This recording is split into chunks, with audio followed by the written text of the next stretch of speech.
if we look back where we are today, our situation looks more like the 40s, where even if inflation runs hot, they can't really raise interest rates because it would render so many things insolvent. And so you're more likely to get that scenario where inflation goes above interest rates for a long period of time, currency gets devalued, and then that, then we see how far that goes, and then we kind of look towards the next cycle. And so that's kind of how I see this playing out, where they can control interest rates, but they can't control simultaneously interest rates and the value of the currency.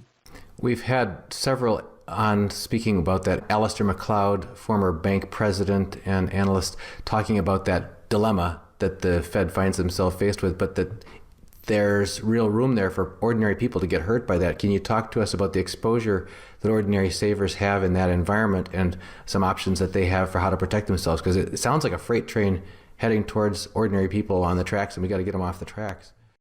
Well, that's the challenge. If you have, say, we classically think of cash as the safe investment, and things like stocks or other sort of investments as the risk you're taking on risk by doing those activities.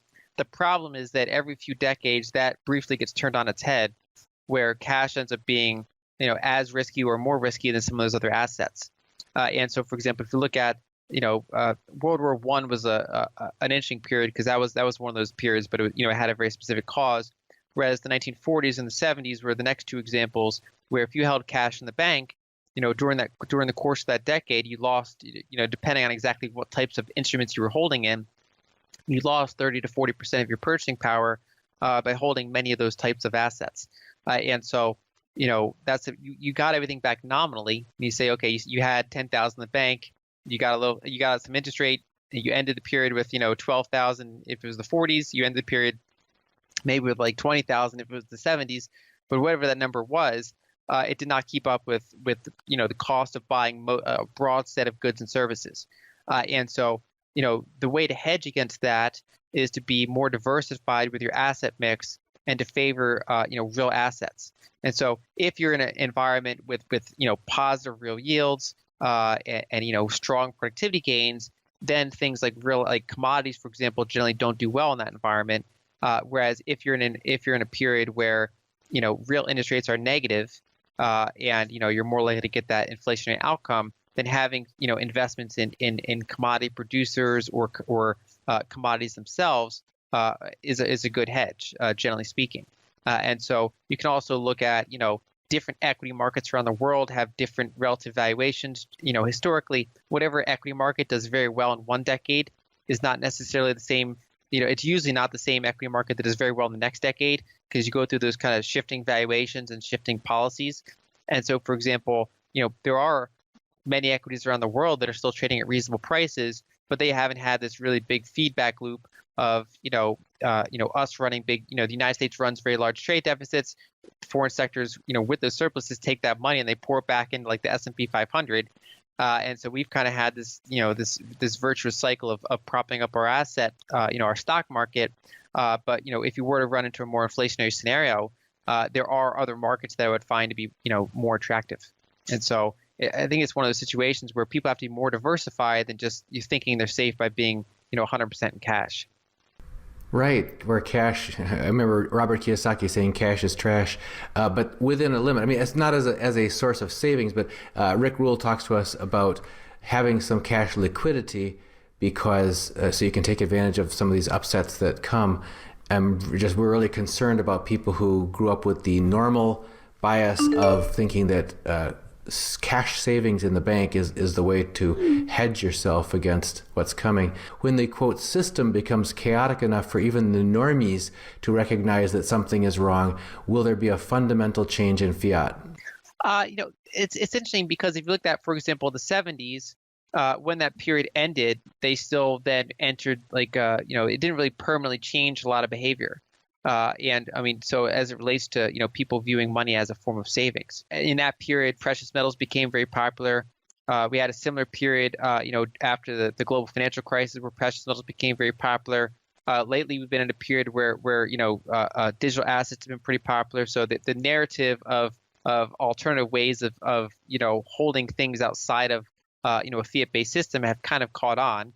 One of the differences now is that we have social media, and so ideas spread more quickly.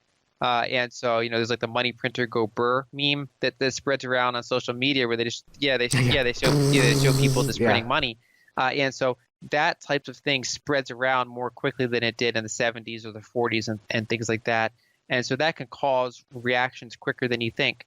And so, we have entered this environment where at the current time, the mainstream is now talking about inflation, but the narrative is that it's transitory, that that it's going to go up, we're going to have base effects, and then it's going to go back down. And that's kind of the main narrative. If that becomes stickier than that mainstream thinks, then I think you could definitely kind of shift back and start viewing these other types of investments that it's one of those things where, again, what happens in the last decade is generally not what happens the next decade. So we have this broad idea that commodities are big underperformers. They've done really bad over the past decade compared to, say, highly valued tech stocks. But if you were to get an inflation breakout that proves to be pretty persistent, and basically even the official metrics are it's basically showing that inflation's happening, that's when you could have that bigger rotation back into some of those things that have been kind of left for dead for a long period of time. And we've seen that play out in recent months where some of those commodities are really spiking and people are talking about it, but it's still within the context where they view it as transitory. And one of the distinctions I make is that there's a difference between transitory in rate of change terms and transitory in absolute terms. And so, for example, if you look at the 40s, you had 3 big inflation spikes. And so it was transitory inflation, meaning that you had a big spike in inflation and then it came back down. But there were no corresponding periods of deflation where the prices went all the way back down.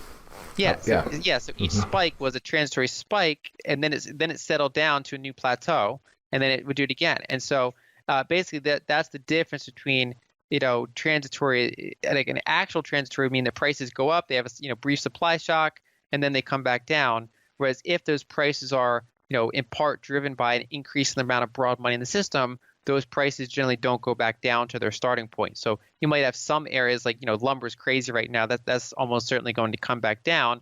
Whereas, for example, when you have Coca-Cola and Procter & Gamble raising prices on some of their goods and passing that along, those are likely to be sticky and kind of new levels to where they price going forward. And so I think when people realize that more, that starts causing changes of behavior. Right, and you mentioned when the mass of people wake up to the fact that prices are more persistently increased than they've been told. What about people who want to be plugged in, want to be aware and prepared ahead of the masses? What is your view of where prices and where the real purchasing power of the currency is going in the next, say, 1 to 3 years? I mean, I think most fiat currencies are going to see that their purchasing power is going to go down over the next 3 years. And so that'll obviously depend on different rates. If you're in certain types of emerging markets, you might lose a ton of value. If you're in developed markets, you might lose a moderate amount of value during that, say, a 3-year cycle. And mainly it's because just whatever inflation ends up being, anywhere between 2 and 7%, let's say, that if you're earning 0 or 1% on the money, you're just getting, it's a melting ice cube, and it could be a quick one or a slow one depending on exactly where you live, but it's still a melting ice cube.